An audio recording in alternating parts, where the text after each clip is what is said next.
ఎవరైనా ఈ ఆడియో ఉండే కదా ఆయన ఎవరో జూనియర్ ఆయన దాని నా నెంబర్లే ముఖ్యమంత్రి టీపీసీసీ చీఫ్ తర్వాత నేనే నెంబర్ 3 అంటే నెంబర్ 1 ముఖ్యమంత్రి అట, నెంబర్ 2 ఏమో పిసిసి అధ్యక్షుడు మహేష్ కుమార్ గౌడ్ అట. ఇక దాని తర్వాత నెంబర్ 3 ఎవరయ్యా అంటే ఆయన యువజన కాంగ్రెస్ రాష్ట్ర అధ్యక్షుడు జక్కిడి శివచరణ్ రెడ్డి అట. ఇక మూడో ఆయనే. ఇక రేపు పొద్దుగాల కాంగ్రెస్ వాళ్ళు టికెట్లు కావాలంటే ఈ ముగ్గురు దగ్గరికే పోవాలన్నట. ఇగో మా డాడీ ఫోటో లేకుండా ఫ్లెక్సీ కడితే చింపేస్తా, రాహుల్ గాంధీకే కాదు ఎవరికైనా చెప్పుకో, యూత్ కాంగ్రెస్ రాష్ట్ర అధ్యక్షుడు తిట్ల దండకం. సోషల్ మీడియాలో శివచరణ్ రెడ్డి ఆడియో వైరల్. ఇప్పుడు శివచరణ్ రెడ్డి కాబట్టి ఓవర్ సైలెంట్, అంత సైలెంట్గా ఉన్నారు, గమ్మునున్నారు. వేరే వాళ్ళు అయి ఉంటే ఈ పార్టీకి ఎప్పుడో బహిష్కరించాలి కాంగ్రెస్ వాళ్ళే ప్రెస్ మీట్ పెట్టి తిట్టేటోళ్ళు. ఇప్పుడు శివచరణ్ రెడ్డి అయ్యేసరికి ఆగిపోయింది. రాష్ట్రంలో ముఖ్యమంత్రి రేవంత్ రెడ్డి, టీపీసీసీ చీఫ్ మహేష్ కుమార్ గౌడ్ తర్వాత నేనే నెంబర్ 3. మా డాడీ ఫోటో లేకుండా ఫ్లెక్సీ కడితే చింపేస్తా, రాహుల్ గాంధీకి చెప్పుకుంటావా ఎవరికి చెప్పుకుంటావో చెప్పుకో అంటూ యువజన కాంగ్రెస్ రాష్ట్ర అధ్యక్షుడు జక్కిడి శివచరణ్ రెడ్డి, పార్టీ సీనియర్ నాయకురాలు పోచబోయిన ఈశ్వరమ్మ యాదవ్ ఆమె కుటుంబ సభ్యులపైన తిట్ల దండకం అందుకున్నాడట. ఈశ్వరమ్మ కుటుంబ సభ్యులకు నేరుగా ఫోన్ చేసి శివచరణ్ రెడ్డి బెదిరిస్తున్నట్టుగా ఉన్న ఓ కాల్ రికార్డింగ్ ఆడియో ఆదివారం సోషల్ మీడియాలో వైరల్గా మారింది. యాదగిరిగుట్ట శ్రీ లక్ష్మీ నరసింహస్వామి దేవస్థానం ట్రస్ట్ బోర్డు సభ్యురాలిగా నియమితులైన ఈశ్వరమ్మ శనివారం ప్రమాణ స్వీకారం చేసిన తర్వాత ఆమె మద్దతుదారులు ఎల్బీనగర్ నియోజకవర్గ పరిసరాల్లో ఫ్లెక్సీలు ఏర్పాటు చేసింది. అయితే ఈ ఫ్లెక్సీల్లో తన తండ్రి టీపీసీసీ ప్రతినిధి జక్కిడి ప్రభాకర్ రెడ్డి ఫోటో ఎందుకు పెట్టలేదంటూ శివచరణ్ రెడ్డి ఆమె కుటుంబ సభ్యులకు ఫోన్ చేసి చెప్పిండట. ఈ సందర్భంగా ఆయన మాట్లాడుతూ ఏం మాట్లాడిండో ఒకసారి వినండి. ఓ మామూలుగా లేదు, సారు గట్టిగానే వేసినట్టుండు నాకు అనిపించింది. మరి ఎవరికి పంపిరు ఏం గత్తి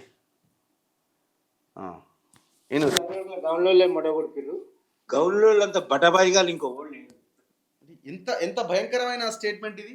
మొత్తం ఆడియో ఉంటుంది కదా. ఒకటి గౌడ్స్ని తిట్టిండు, గౌన్లోళ్ళని తిట్టిండు, ఆమె ఈశ్వరమ్మ యాదవ్ ఆమెను తిట్టిండు. ఇప్పుడు ఇదే పని ఈయన కాకుండా శివచరణ్ యాదవ్ చేసిండు అనుకో, రేవంత్ రెడ్డి ఊకున్నట్టోడా. ఇప్పుడు ఈశ్వరమ్మ యాదవ్కు పదవి ఇచ్చే విషయంలో కూడా ఆమె పాత టీడీపీ అనే యాంగిల్లో ఆమెకు పదవి ఇచ్చిండు. మరి ఆ కోణంలో అయినా మరి ఈశ్వరమ్మ యాదవ్కి అన్యాయం జరుగుతుంటే, అంత ఘోరంగా తిడుతుంటే మరి రేవంత్ రెడ్డి మాట్లాడాలి కదా. ఇక్కడ టీడీపీ లేకపోతే ఇంకోటి పనికిరావు, ఎందుకంటే ఇక్కడ ఈ పని చేసింది వాళ్ళకి సంబంధించిన వ్యక్తి కదా. సో మా వాళ్ళు గిట్లనే తిడతారా, తిడితే పడాలి అన్నట్టుంది వ్యవహారం. ఇది ఈ ఆడియో సర్క్యులేట్ అయితే దాదాపు 24 గంటలు 48 గంటలు అవుతున్నది. మరి ముఖ్యమంత్రి కళ్ళు కనబడతలేవా? పిసిసి అధ్యక్షుడు మీకన్నా మిమ్మల్ని మీ గౌన్లో ఉంటే మహేష్ కుమార్ గౌడే కదా. ఏం స్టేట్మెంట్ ఇది? మొత్తం ఈ లంజోడుకుల గౌన్లోళ్ళే మొడగొడుకిర్రు. గౌన్లోళ్ళంతా బటబాయిగాలు ఇంకో ఓళ్ళు లేడు. రామ్గాడే చెప్తాడు, దొంగ లంజోడుకులు అన్న మా గౌన్ల లంజోడుకులు పుసుకుని నమ్మేవి గిట నమ్మకం అని చెప్తాడు. మొడ్డ గుడిచిపోయినాడు నిన్ను ఈ లంజోడుకులను నమ్ముకొని, బట్టబాయి లంజోడుకులు అని చెప్తాడు రామ్గాడే. ఈ పార్టీకి సస్పెండ్ చేయాలి కదా నీ పార్టీ నుంచి, ఈ పార్టీకి నువ్వు సస్పెండ్ చేయాలి కదా పార్టీ నుంచి. మొత్తం గొంతు దాకా తాగినట్టున్నాడు, కక్కె దాకా తాగుకుంటూ మాట్లాడినట్టు కనబడుతున్నది. అందులో ఉందా?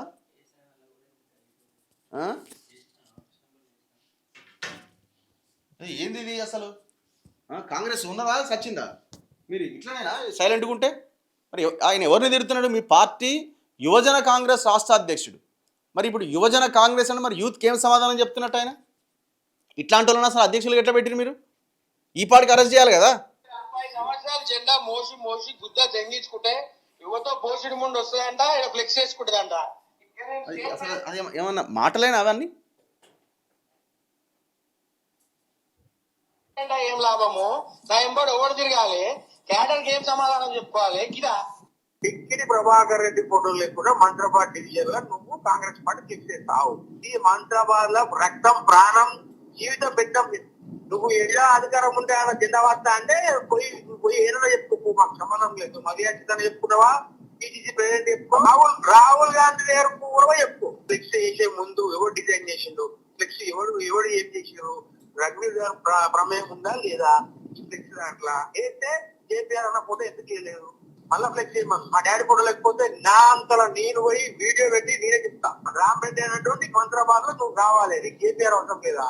ఎన్ని యాంగిల్లో నవ్వాలో అన్ని యాంగిల్లో పోతుపోయిన ఫ్యామిలీ మీద నవ్విపోతారు. నువ్వు ఫ్లెక్స్ చేసి పెద్ద మంచి ఫోటో వేసుకుంటే చిప్పక ముద్దు పెట్టుకుంటారా అమ్మ అని చెప్పి కింద కొట్టరామా. పూడప పార్టీ మారుకుంటా పెద్ద మంచి బొమ్మ వేయకపోతే చిప్పక ముద్దు పెట్టుకుంటారా. నేను చెప్తున్న పోరాడు సురేష్ అనేటోడు రెగ్యులర్ గారితో మందు అవుతాడు. నువ్వు కాంగ్రెస్ పార్టీలో ఈనాడన్నా నువ్వు పిల్లలు కనబడ్డావా? మన నేను యూత్ కాంగ్రెస్ ప్రెసిడెంట్ ఉన్నా, మా ఇంటికి వచ్చినావా నిలబడతా అని. ఇంట్లో యూత్ కాంగ్రెస్ స్టేట్ ప్రెసిడెంట్ కొత్త స్టోరీ. నీకు నేను నీకు చిన్నపిల్లలుగా కనబడొచ్చేమో. బయట రాష్ట్రంలో నేను నెంబర్ 3 ముఖ్యమంత్రి పిసిసి. Who are you? నువ్వు పార్టీకి ఏం సర్వీస్ చేసినావు? నువ్వు ఎవరు? నువ్వు టీడీపీలో ఉన్నప్పుడు మా డాడీ కదా నీకు కనవాపు తీసుకొచ్చింది. అధికారం కోసం కాంగ్రెస్ బీఆర్ఎస్ పోయినావు. నేను అడుగుతున్న కృష్ణ యాదవ్, నీకు సిగ్గు శరం ఉంటే మా నాయన నీకు బీసీ అయితే నీకు టికెట్ ఇస్తా అన్నాడు కదా. నీకు టికెట్ ఇస్తాన్నాక బోసుడికే నువ్వు అయ్యపోయావా? పిసిసికి చెప్పు, ముఖ్యమంత్రికి చెప్పు. నువ్వు వచ్చి నీకు నీ మర్మానికి రాయకే అనుభవం లేదు. ఎవడో డ్రగ్గిస్ట్ గారు చెప్తే మన మాటలు నమ్మి నన్ను బ్లేమ్ చేస్తారు. నువ్వు గంజాగాడు ఆడిన నాటకంలా మన ఇద్దరం కొట్లాడుకుంటే రేపు పొద్దున నేను పోటీ చేస్తే నాకు డ్యామేజ్, నువ్వు పోటీ చేస్తే నాకు డ్యామేజ్. ఓట్ ప్లస్ ఈయన మాకు బాస్ ఎవరు లేడు, నేనే బాస్. నువ్వు బ్లేమ్ చేస్తే జగ్గి ప్రభాకర్ రెడ్డి కొడుకు కాదు. సో ఇమీడియట్గా ఆయన పదవి నుంచి ఉడవికి తక్షణమే అరెస్ట్ చేయండి, తక్షణమే అరెస్ట్ చేయండి. అసలు ముఖ్యమంత్రికి అయితే ఎవరినన్నా తిట్టుకొని మనకేం సంబంధం, మనకు కావాల్సింది మనకు ఉంటే సరిపోయాయి. నువ్వు పదవి ఇచ్చినావనే తిడుతున్నాడా స్వామి? నువ్వు ఎవరికైతే పదవి ఇచ్చినావో యాదగిరిగుట్ట దేవస్థానం ట్రస్ట్ బోర్డు మెంబర్గా ఆమెనే తిడుతున్నాడు. ఆమెను తిట్టడమే కాదు, మొత్తం గౌన్ల కులస్తులను మొత్తం తిడుతున్నాడు. మరి ఏం చేస్తున్నాడు పిసిసి అధ్యక్షుడు? ఇంకా సరే రేవంత్ రెడ్డి అంటే ఆయన ఏదో ఆయన ఆ వర్గం కాబట్టి ఆయన అట్లనే మాట్లాడుతున్నాం, వాళ్ళకి చుట్టాల ఇంటర్వ్యూ ఇంకోట ఇంటర్వ్యూ. మరి పిసిసి అధ్యక్షుడు ఏం చేస్తున్నాడు? ఇంకా యాక్షన్ తీసుకోక పార్టీ నుంచి బర్తరఫ్ చేయాలి కదా, ఇమీడియట్గా అరెస్ట్ చేయాలి కదా.